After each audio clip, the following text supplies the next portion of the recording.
Hello everyone, and welcome to this episode of Weekly Bytes, where we take a tech topic and break it down for you in under 10 minutes. So by now, you know we've gone over a few things. Number 1, we went over Terraform init. Number 2, we went over Terraform plan. And this brings us to number 3, Terraform apply. We're coming full circle to the last part of the Terraform workflow. So let's go ahead and apply what we've learned. So we're back with our config here. We have our original file, foo, and its evolve form, foo2. By now we know we have to start with number 1, Terraform init. And once our workspace is ready, we can do a Terraform plan. It's worth noting that just because we have a plan that looks normal like this, doesn't mean that our plan is always going to succeed. For instance, if we go ahead and apply this Terraform plan, you'll see we get a permission denied. The reason for that is I went and created this file as root a little bit earlier. So now when we go ahead and remove this file and we do an apply, things should just work, right? Not really.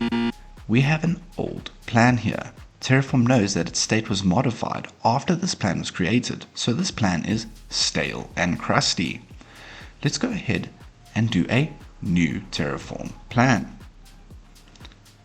And if we go ahead and apply this Terraform plan, you'll see that this time we finally succeeded.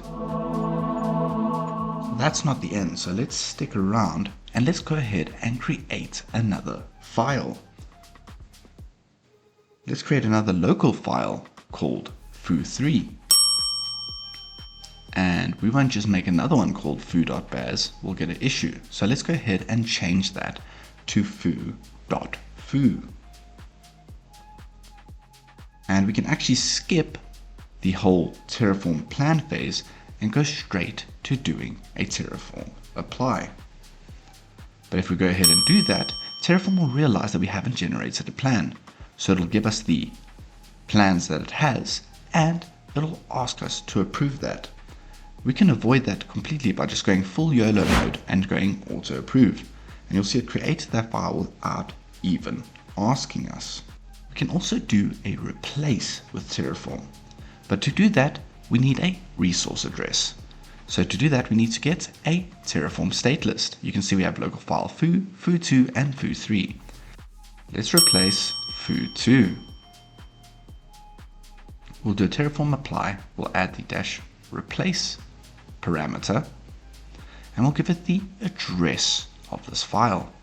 And you'll see that it mentions that it wants to replace this file, and we will approve that, and you'll see that it added and destroyed that file, which is a replacement.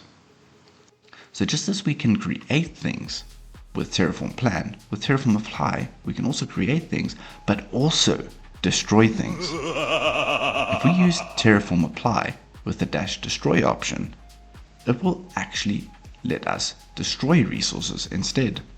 Fun fact, Terraform destroy is just an alias for Terraform apply dash destroy. And you'll see when we get the plan that it wants to destroy all 3 of these files. Let's go ahead and say goodbye to all these files and approve this destroy. That's a wrap and the end of this weekly bite. If you got value out of that, you can help us grow by liking, commenting, and subscribing. So show your support, please. And if you're looking for my next video, you can find that over here.